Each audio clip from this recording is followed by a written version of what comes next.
Right then guys, and welcome to Motorcast with your host Nathan, and we're here reviewing the third race of the third season of Formula E, the Buenos Aires ePrix, and I'm here with Toby. Yeah, hi guys, time for the third review of the third Formula E season.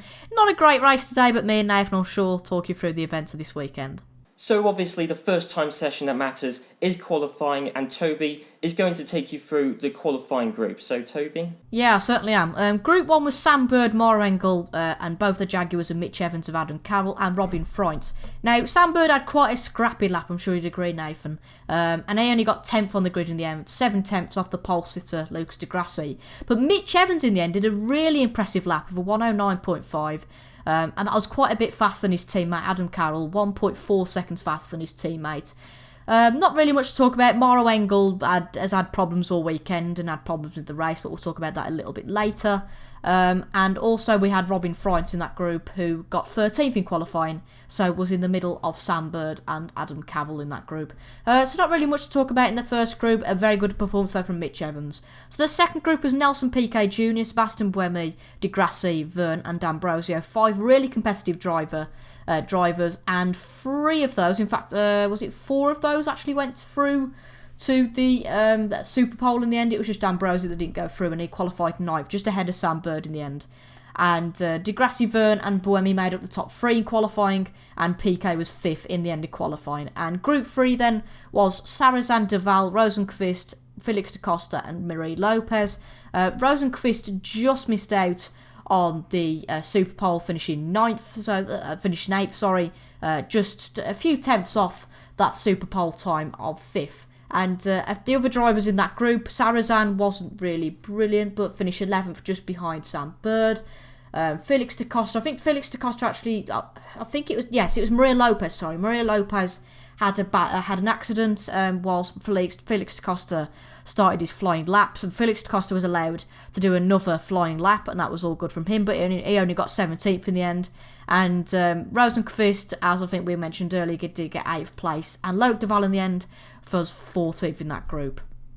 So Group 4, then the last qualifying group, we've got Prost, Heidfeld, Marcinkoir, however the hell you say it, he's a pay driver, nobody cares. Daniel Apton, Oliver Turvey. I can't say why, it sounds weird, I have to say Marcinkoir.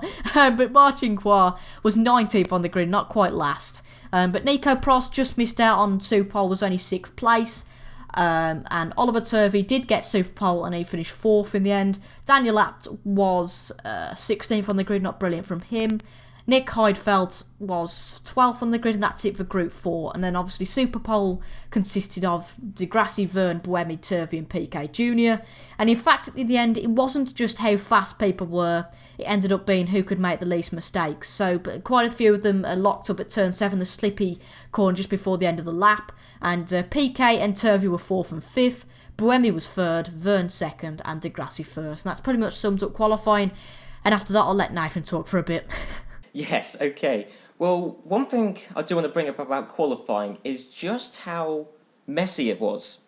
Because 16th down to 20th, all had issues of some kind. Daniel Abt, Da Costa, Jose Maria Lopez, Marcinkoir, and Mauro Engel. I believe most of those guys ended up in the wall at some point. I believe everyone apart from Mauro Engel, who had electronic issues. So, I mean, were you surprised by just the amount of accidents? Because it's always expected, racing around street tracks, that accidents are going to be likely. But were you expecting that, that sheer volume of accidents? Yeah, like you say, street tracks are definitely likely for these crashes. But it was a little bit annoying with not necessarily constant interruptions, but because there were only 5-minute sessions each, they were quite interrupted. But really, in the race, they're not necessarily pushing the real highest to save energy. So in qualifying, they were just going pedal to the metal, I think the phrase, yes. And I can't even remember what the phrase is now. Pedal to the metal, that's the one. But I'm not surprised these guys crashed, it can happen to anyone on these street circuits. You saw in the race how close that the barriers were, and I'm pretty surprised that they didn't fall victim to the barriers in the race. But no, I'm not really surprised at that, because at the end of the day, they're pushing from metal to the pedal to the metal, whatever it is, but we'll gloss completely over that. But yeah, well, it was unfortunate for the bottom 5 because none of them made real progress. Lopez finished 10th, I suppose, in the end. But Bird and Carroll did have problems with their cars, so we can kind of excuse that as well. Qualifying was interesting because it added a certain degree of interest to the race, because di Grassi got his first pole, Vergne got a very good lap as well, and well, it was just interesting because they actually beat Buemi, and we kind of thought, oh yay, someone might beat Buemi and open this championship up. Turns out it didn't happen like that, did it, mate? No, it didn't. It certainly didn't play out like that. So the race results, I'm sure if you've seen the race, you'll know it, and even if you didn't see the race, I'm sure you can predict what happened, despite the fact that Buemi qualified in 3rd place. He won the ePrix in a reasonably dominant fashion, and then his teammate Nico Prost finished in 4th, and that is, am I correct in saying, his 3rd, 4th place all season for Nico Prost? Yeah, that's correct. Both of the Renault drivers have actually finished in the same place all the season. Obviously, Buemi getting all 3 wins and Prost getting all 4th places. So, very interesting stat there. So, Buemi leading the championship by quite a way. He's got 75 points, almost the maximum potential points he could have. Obviously, he hasn't got, I believe, any of the pole position or fastest lap bonus points this season. No, but he's got 3 sets of 25 points for winning every ePrix. So do you think Buemi, even though we're only 3 ePrix into the season, do you think he's already won the championship? Well, it's tricky to say, and I'd often say that, well, you can't count it this early. But I think it's something like 32 points. The actual championship stands haven't been released when we're recording this yet. But it is 32 points, I believe, as it stands from Buemi back to di Grassi. And honestly, in the way Buemi's going at the moment, he looks unstoppable. And he's definitely a field above his teammate Prost, and really a field above anybody else. You could argue he's a little bit complacent a little bit throughout the race because Jean-Eric Vergne did start to catch him up, but as soon as he got to the sort of that 2-second mark, Buemi was on the pedal to the metal again. I'm going to say that so many times and say it wrong. But yeah, I think you'll get what I mean after a bit in this podcast. But, Buemi was just the fastest driver today. And I was really disappointed because, as I said earlier, I thought di Grassi and Vergne might give him a good race.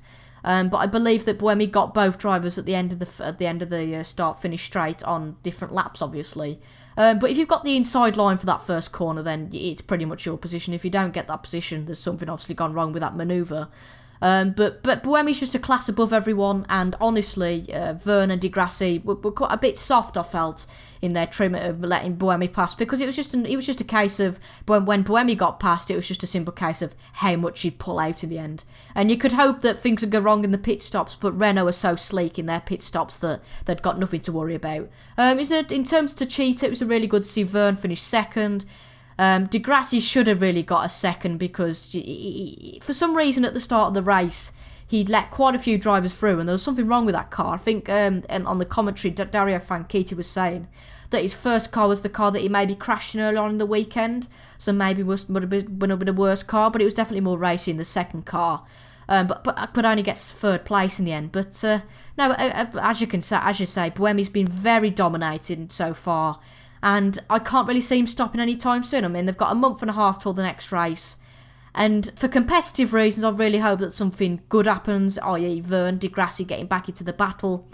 But in realistic reasons and pessimistic reasons, you may be able to say, I think Buemi's pretty much, not necessarily got it wrapped up, but if he continues the way he's going, yeah, it's an easy 3rd title for him. And it's a real shame, considering the first and second titles were quite close.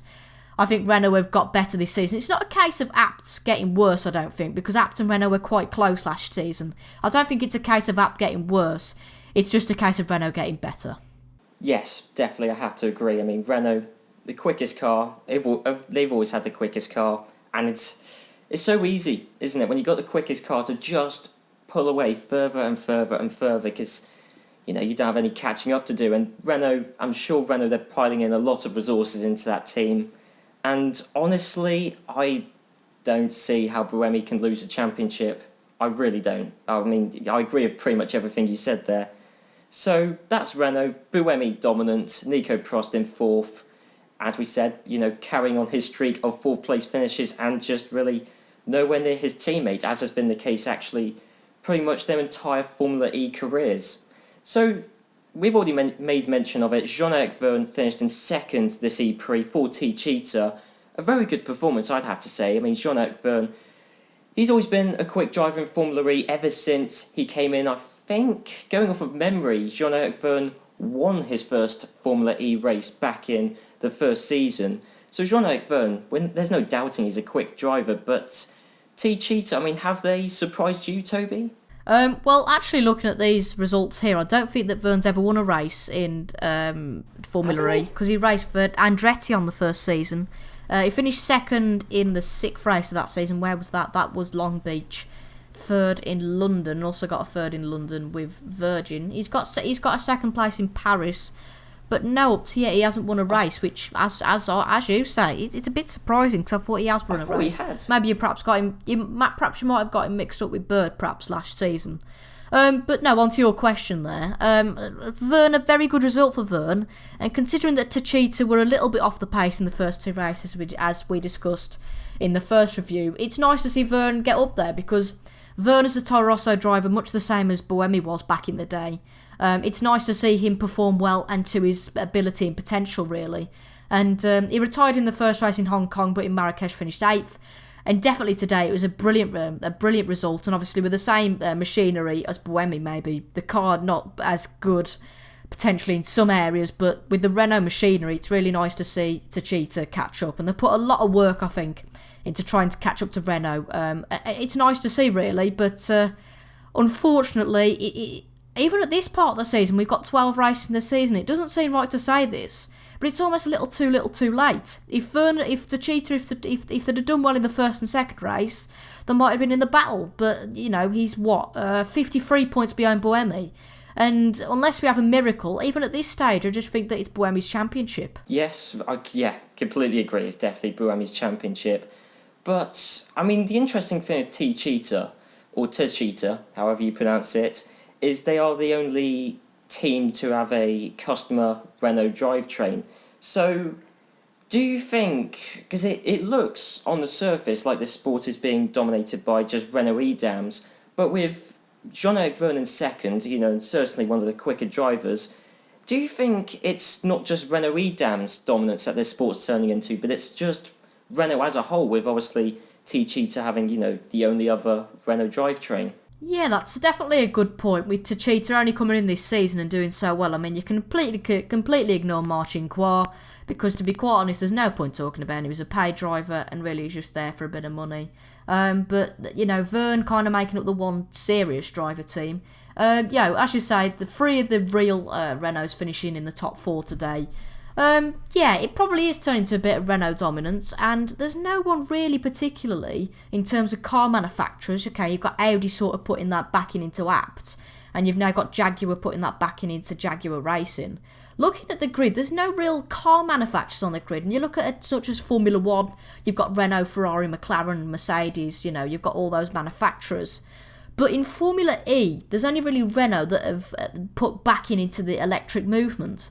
And that's really interesting, and Renault have definitely gained from this. As you can see, it works with 2 different teams. So it's not just Renault completely, luck from Renault as such. It's just the drivetrain and the machinery is completely working for both teams, Vergne, Buemi and Prost. And I mean, you can say that they're pretty good drivers, but, you know, you've got very good drivers in there. You've got Nelson Piquet Jr., you've got Lucas di Grassi, you've got Oliver Turvey, you've got Nick Heidfeld, maybe a little bit past his best. You've got a hell of a lot of former Formula 1 drivers in that grid, and a lot of promising potential drivers. But especially today, and really the rest of the season, maybe Rosenqvist in the last race at Marrakesh, he sort of kept up. But as you say, really, it's sort of Renault dominance, and it's a real shame to see, that is. Yes, well, just going back to what I said earlier on, that I thought Jean-Eric Vergne won his first race in Formula E, I think who I was thinking of was Scott Speed. Not to say he won his first race, he came second, but I think that's who I was thinking of. Because I remember someone coming in and then instantly being good, and that was Scott Speed. But anyway, yeah, so we've done the whole Renault side of the grid, so obviously Renault E-Dams and Techeetah. But then obviously the other team, which has always consistently been up there, Lucas di Grassi, who so nearly won the championship last season, came in and finished third this Grand Prix, ePrix, should I say. I knew I was going to make that mistake at some point. He came third this ePrix, took his first pole position ever in Formula E, surprisingly, considering he's always been up there and been a championship contender, took pole position. Disappointing, considering he finished in third, but, you know, I mean, would you call that a disappointment, really, to finish in third? Yes, I would say it was a big disappointment for Audi Apt, Di Grassi and the team, really, and a big disappointment for them. Purely because Apt didn't do too well today. Okay, he did finish 7th, but I'd definitely say in the end that was potentially down to a few other drivers slacking a little bit in the race. But no, Lucas di Grassi was a definite disappointment today, and he should have just held his pole position, but didn't seem to, because he got easily overtook by Buemi, and then got overtook by Vergne, then got overtook by Prost, and I think he even got overtook by Turvey and Piquet. Was he just overtook by the one, or was he overtook by both? Can't quite remember. I honestly can't remember, no. But he was overtook by quite a few drivers. He was 3 or 4 places down on where he qualified within sort of 5 or 10 laps, and he's got to be really disappointed with that, because on the grid before the race he was quite happy, and I bet he thought, well, I can sort of hold this lead and I'll be quite alright today, I'm up for a good battle. But in the end, really, he was only sort of 1.1 seconds in front of Prost in the end, if that's what my timing says is correct. But, you know, he's got to be really disappointed with that, and the team's got to be disappointed, because not necessarily the Drivers' Championship that the team bothered about, the Renault have also extended the gap in the Constructors' Championship, because Apt only finished 7th today. They did gain, Buemi and Prost's team, Renault Edams, did gain a further advantage on Apt. And I think you'd definitely say, Nathan, that the Drivers' Championship's finished, and even the Constructors' Championship's finished this early on. I've never seen this before in a championship. And if it continues the way it's going, it's a foregone conclusion. Oh yeah, definitely. It's definitely a foregone conclusion, which is tragic. I think it's really unfortunate considering how close it was last season. I mean, Di Grassi so nearly won the championship last season, but yeah, I don't think he's realistically going to be able to win it this season. But I mean, who knows? I mean, we've still got 9 ePrix left, so realistically, anything could happen there. But yeah, so that was Apt Audi's day. Did you mention that Apt finished in 7th? Yeah, he did. Yeah. To be fair, that's all we really need to mention, because not really much happened from his perspective. But one thing we should mention is we're recording this not long after the ePrix finished, and Di Grassi at this moment in time is being investigated for the unsafe pit stop release that he had. So potentially that could be a time penalty, and if it is a 10-second time penalty, just speculating there, but realistically, if he does get a time penalty, that will drop him down to 5th place. So that would just be a disappointing day, made even worse for both Di Grassi and Daniel Abt. But I mean, personally, I don't know what you think, guys. Do you think that is an unsafe release? Do you think he should be penalised for that? Well, his case isn't really helped by the mechanic outside the pits, outside of the pit box, not looking the correct way.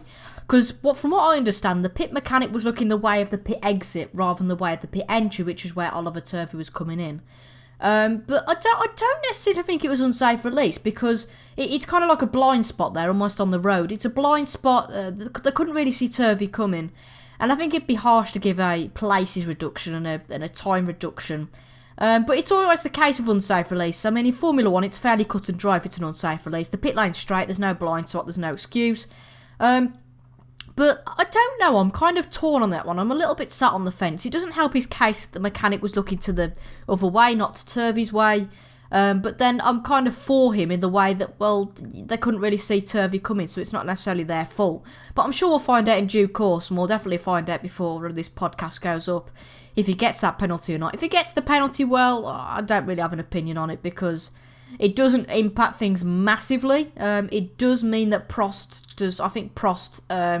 takes 2nd in the championship, if I'm correct, because that will put Di Grassi on 38 points and Prost on 39 points after that. But I don't think it really makes a difference, because as we said, Buemi's pretty much running away with it, but I don't want to keep repeating that. But no, it was nice for him to get his first pole position in Formula E. We did mention that earlier. That's nice for him to get his first pole position.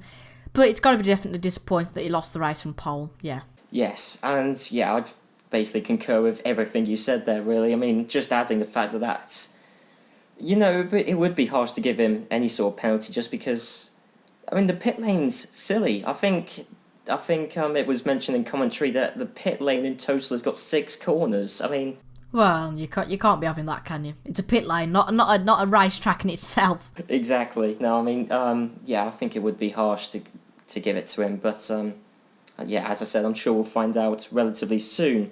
So that was Apps Day, Apt Audi Sports Day, and then NextEV, obviously fielding Nelson Piquet Jr., who finished in 5th, and Oliver Turvey, who finished down in 9th in the end. So really, is there really a great deal to comment on there? I mean, Piquet in 5th and Turvey in 9th. I mean, is there really much to say? Would you call it a disappointment? This is the team which, in qualifying at the first race of this season, took 1-2 in qualifying. I mean, are you surprised by the lack of pace they've shown this season, or this race even? Well, you saying about qualifying, it clearly didn't matter today, did it, with Di Grassi falling back those 2 positions.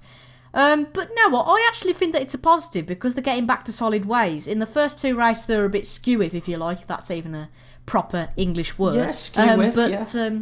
Yeah, we can go along with that. But PK's he's only had an 11th and 16th so far this season. As you said, he only got the 3 points because of his pole. And his teammate, which is Oliver Turvey, has got 10 points so far up to today. So 13 points for the team overall before today. But more solid ground, I think, really, for them today. Turvey gets, his worst finish of the season, actually. So that's completely contradicting my point there. But PK got his best position of the season. As you say, in Season 1, they had really good pace. But actually, last year, they had really bad pace. And this season, it's not. They're getting back to solid ways now. And in terms of the midfield battle, maybe they could go for 3rd and 2nd. In the battle for the constructors, because I can imagine from the first 3 races, we're going to have a battle between Techeetah, Audi, and NextEV for that 2nd place. Maybe, just maybe, Vergne and Mahindra can get into that battle, but they've got to have some strong races to get into that battle, especially Mahindra after today's poor showing in 15th and 18th. But really, it's a bit disappointing, but I don't think it's too bad for them. It's points for both of the drivers, so I'm sure the team will be quite content with that. Yeah, contempt, I think, is the perfect word, actually, to describe that. So, yeah, NextEV, that's pretty much it. I mean, yeah, not the most interesting race from their perspective. And then Dragon, again, had quite a boring race. I mean, Loic Duval finished in 6th and Jerome D'Ambrosio in 8th. So, solid points for them. And Dragon, they've always been a team which has always been up there. And occasionally they have gotten really good results in the past. But 6th and 8th, I mean, personally, I view that as a reasonable weekend for them. But, I mean, what do you think? Well, it very, very nearly wasn't a reasonable weekend for them because it seemed that they were trying to take each other out on the last lap. That was very peculiar. They were trying to take each other out pretty much on the last lap. But like you say, they've always been in the midfield, and I think that's where their objective is, and that's where they lie. So it's a decent race for them. Same sort of word as NextEV, content really. And 6th and 8th is decent, considering the fallouts of Bird today. We've had Engel do poorly, we've had Rosenqvist do poorly, so they've gained from that, and that is 14 points. Am I correct in saying for them? 12 points today for them. So that's a solid points total, and they're sort of battling maybe in the midfield here, Andretti's and Venturi's, and after beating them by quite a long way today, I'm sure they'll be very happy with that. Yeah, couldn't disagree with that at all. So that's been Dragon, and then next up to DS Virgin Racing, who have once again always been a team which has always been up there. Sam Bird in previous seasons has been an outside championship contender, but really this race, it just went downhill for them.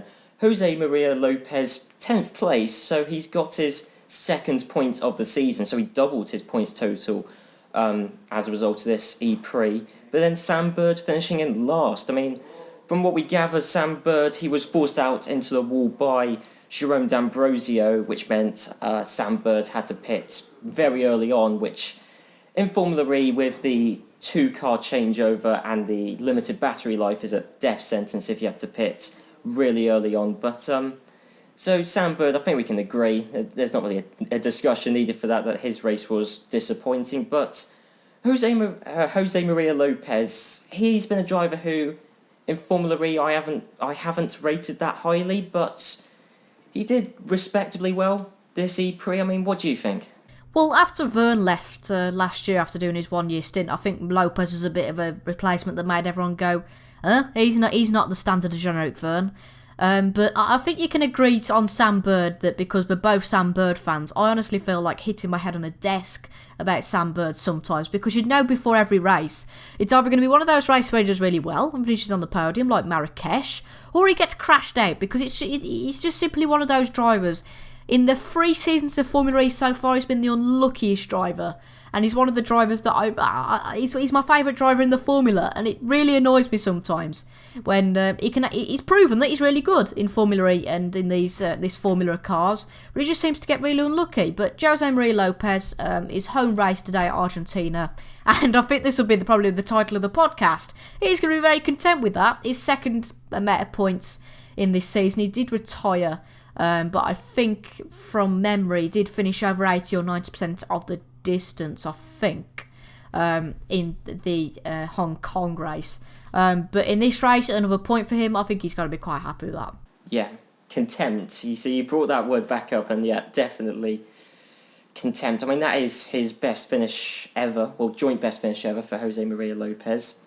And yeah, that's basically been it for Virgin. Just a disappointing ePrix, all in all, for a team which really should be up there fighting for the championship. But then there's Jaguar. Jaguar, maybe I was overly optimistic, but I was expecting, with Jaguar being the first fully works team to enter Formula E, I was expecting them to be right up there. I was expecting the funding to come in from Jaguar, and I was expecting them to finish top 4, maybe even top 3 in the Constructors' Championship. It hasn't really played out that way. They still have yet to score a point. Mitch Evans, so close, but finished 11th in the end. And then there is Adam Carroll, who finished all the way down in 17th, but had a poor qualifying. I think he was the slowest driver not to get involved in an incident. So, I mean, Jaguar, I've been massively disappointed by them, or just, I massively overestimated how well they do. I mean, what about you? Were you expecting a works team, especially Jaguar, to do better than they have done? Yeah, just before I start that point, apologies for earlier. Lopez did have an accident at Hong Kong and retired on the 15th lap, so he didn't finish 90% of that race. But Jaguar, just going on about a little bit what I glossed over earlier about car manufacturers on the grid, and they're the second car manufacturer on the grid, and they've made quite a big investment in electric cars. I think they've got the I-Type, which is a concept at the moment for their first electric car, a 5-seater. So that's interesting to see from them in car manufacturing and road manufacturing. But like you say, as a manufacturer and a works manufacturer, I'm really surprised they haven't done better. And considering that they announced that they'd be in the sport last year, you'd think that they'd take a lot of time to make their car better. I mean, you could say that they haven't got the best driver lineup in the world. And I'm sure you won't mind me saying this. They've got Andy Carroll and Carroll and Mitch Evans in that lineup. It's Adam Carroll. Don't worry, you haven't lost your mind. It is Adam Carroll, Andy Carroll. But no, talking about their race today, Evans nearly got into the Super Pole and he was really near to the points, but just missed out with Lopez getting a point. And Carroll was just really messed up today with the full yellow flag rather than the safety car, which held him up because he had to adhere to those rules in the end, rather than the safety car, which meant he could have just got to the back of the field. But as you say, it's Jaguar as a works manufacturer. I don't know if they've surprised me or not, because in one mind at the start of the season, I was expecting them to be at the back, and they could have quite easily been at the back because they're a new team. But at the same time, they could have been at the front. But maybe they're getting there, I think. They're only 3 races in, that's what you got to forget. That's what you can't forget. We're only 3 races into the season, and maybe not this season, maybe they can get on the grid a little bit this season and get some good prize money in constructors. Not that they'll need it, of course, with all the revenue they're currently making off their road cars. But hopefully next season could be their season. It'd be really nice to see them challenging Renault and get 2 works manufacturers at the top. Yeah, well, yeah, there you go. So that's Jaguar's race. I think we've summed up pretty much everything there. And then next team on the grid, well, next team in terms of race finishing position, Andretti. Now, I don't know how long we'll be able to talk about them for, because we've just written in the notes here, uneventful race. Yeah, well, get your stopwatches out, because, get your stopwatches out, see how long this will take. DeCosta finished 12th, Frontz finished 14th. Uneventful. End. Well, just to throw in some sort of discussion into there. Yeah, let's not name them out at all. No, because Andretti, heading into this race, they were 5th in the team's championship. That's it, basically entirely courtesy of their results in Hong Kong, where they finished 5th and 6th.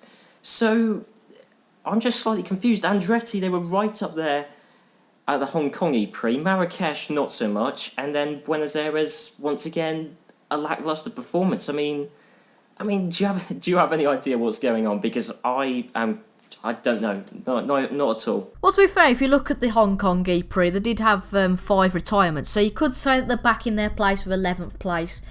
But I don't really know about Andretti. They've always been one of those midfield teams, much like Dragon, a midfield team.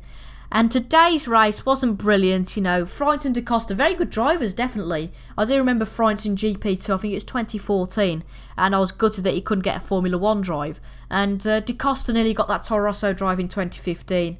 And they're both very good drivers, but looking at their fastest laps in the end, they didn't do brilliant on their fastest laps. They were sort of, Da Costa got middle 1 minute 11s. Which was pretty average compared to the rest of the grid, and Freins for 1:11.8 as his fastest lap. That wasn't brilliant at all, actually slower than both of the Jaguar. Just Adam Carroll. He was a 10th or so faster than Mitch Evans in the fastest lap, but we're not here to talk about fastest laps. Andretti, yeah, they're kind of like a midfield team, and I wouldn't say they'd be content with today's race. A bit of a shock, out of the ordinary, on the contrary to normal predictions in this race. But, 12th and 14th, I bet they can hope that they can get into the points next time. But it's always the case with midfield teams. Sometimes you get into the points, sometimes you don't. It's just the case. But really, they could have done a lot worse today, because Carroll, Rosenqvist, Engel and Bird could well have all finished above them, to which they would have finished 14th and 18th. So a better result than they would have had without those kind of retirements, I suppose you could say. Yeah, definitely. And then moving on from Andretti, I say similarly named team, that's not really actually true, think about it, but Venturi, they both ended in an I. No, not at all, I don't know where you got that from. I don't know, I just saw that they both ended in an I.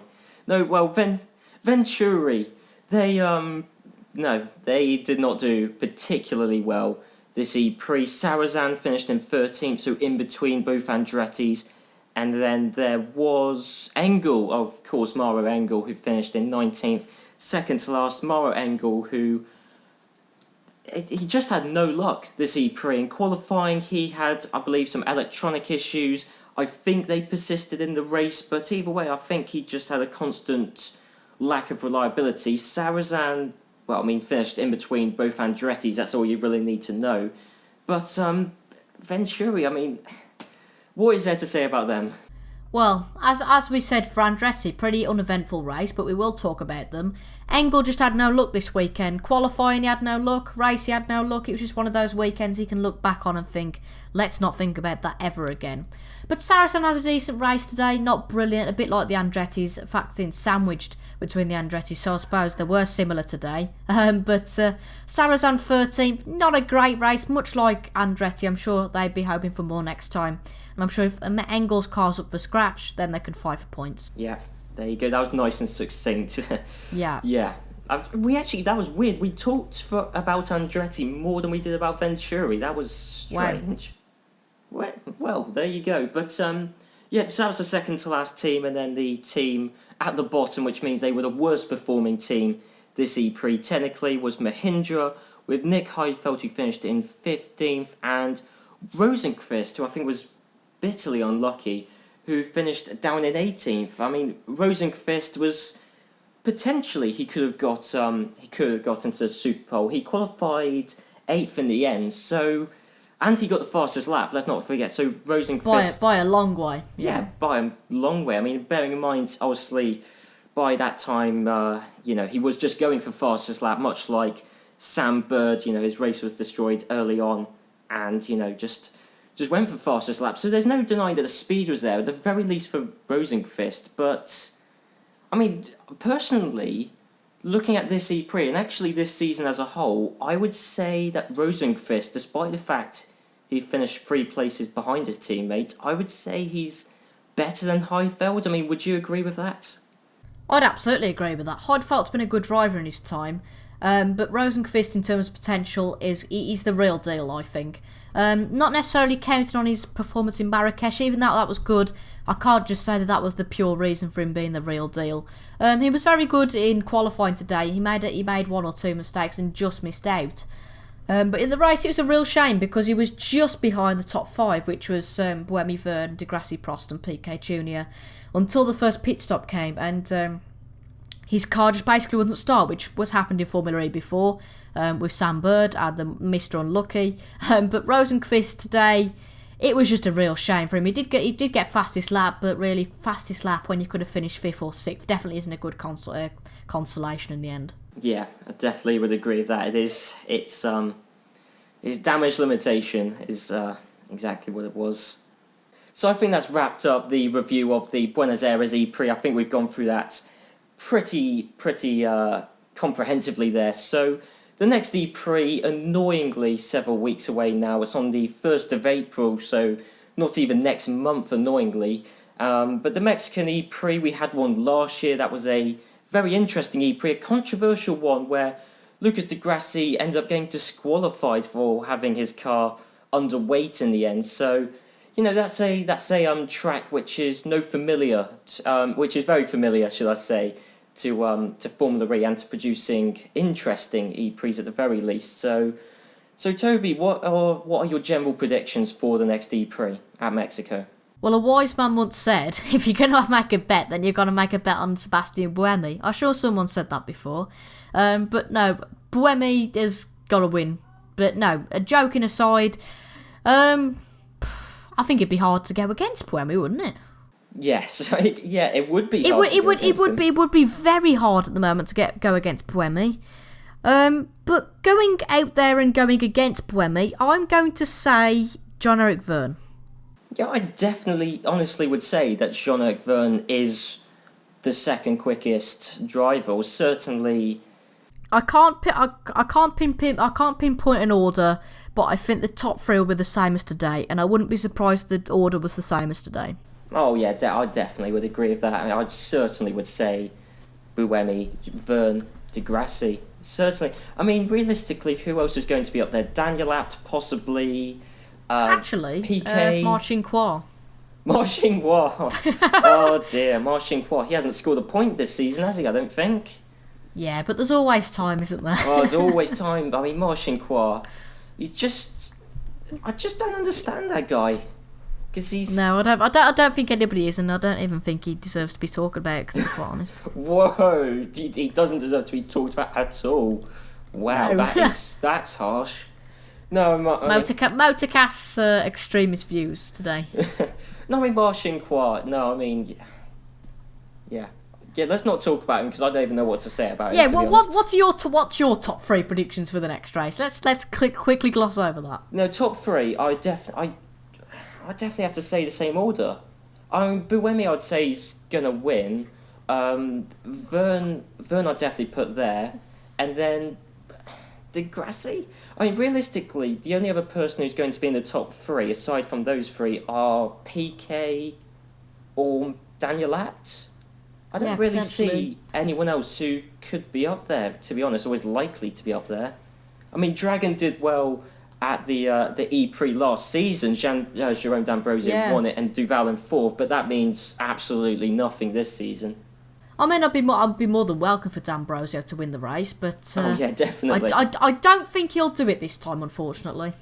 No, I mean, to be fair, I mean, D'Ambrosio, he did win the last ePrix, but Buemi was only a 10th behind him, so even then he was right up there behind D'Ambrosio. But yeah, no, I think that concludes the predictions, because quite honestly, I mean, it's unfortunate to say, because Formula E, it was a fantastic sport for being super competitive, but unfortunately, it's just slowly dwindled away, to be honest. So it has, but hopefully, you know, they can. Well, I don't really think anybody can sort it out as such, but hopefully we see closer racing in the next round, and I think it will probably sort itself out for the end of the season.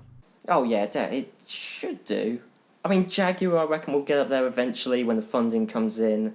Eventually, as a works team, they'll catch up. I'm sure I don't know. I was about to say I don't think Renault's dominance will last forever, but it's lasted pretty much the series' entire history. So we just need those good battles in terms of we don't get the battle in when Buemi goes through, he's gone. We need that battle where when Buemi gets through, di Grassi gets through again, then Buemi gets through again, and then di Grassi gets through again. Because that's what the fans of the sport want to see. They want to see good driving and good battles, because we don't really get that in Formula 1. We get what we get at the moment in Season 3 of Formula E. We want battles at the front, more importantly, where it's a good battle and whoever wins deserves the win. I mean, I no doubt that Buemi deserved the win today, but he could have been worked harder. He could have been worked harder because when the Vergne was sort of 6-7 points behind, he could have been complacent, and I think he was a little bit complacent. It was only really sort of when the generic Vergne got to 2 seconds behind that he really turned his car back on again and turned himself back on. But, you know, Buemi can afford to do that at the moment. That's fair enough to him. And it looks like he's on the way to another Formula E title. But, you know, stranger things have happened. So you never know. We'll have to just wait and see. Yeah. But I mean, yeah, one thing I do want to say, actually, just before we round this off is, honestly, I think we would both agree, well, I certainly think this anyway, that I wouldn't honestly mind if Buemi won every ePrix, just as long as people were challenging him. Like, if di Grassi or Vergne were actually, you know, right up there constantly fighting, I don't think we would actually mind so much if Buemi won every ePrix. It's more the action that we care about than the end result, to be honest. Yeah, I'd completely go along that. Like I was just saying, as long as somebody gives him a battle, then I'm quite happy for him to win every ePrix. If that means that someone gives him a battle and he's completely immense and he wins every battle, then fair enough, absolutely. Yeah, well, there you go. I mean, we're talking about the Mexican ePrix, and it's not even next month. So yeah, I mean, Motorcast, we will join you for the review of the Mexican ePrix on the 2nd of April. Hopefully, we'll try and get Hopefully should be out on the Sunday, but if not, we'll definitely be out on the Monday for you. And hopefully it'll be a full set of us, because as you've probably noticed tonight, or whenever you're viewing this, it was me, Joe and Josh last time. We were missing Nathan. Now today we're missing Joe and Josh. So maybe I might not be at the next one. Who knows? But hopefully the four of us can be reunited for the next review. Yes, that would be nice, actually. But yeah, I think that sums it up. And so yeah, guys, that has been the Motorcast review of the 2017 Buenos Aires ePrix. And yet we'll see you in roughly 6 weeks' time for the Mexican ePrix.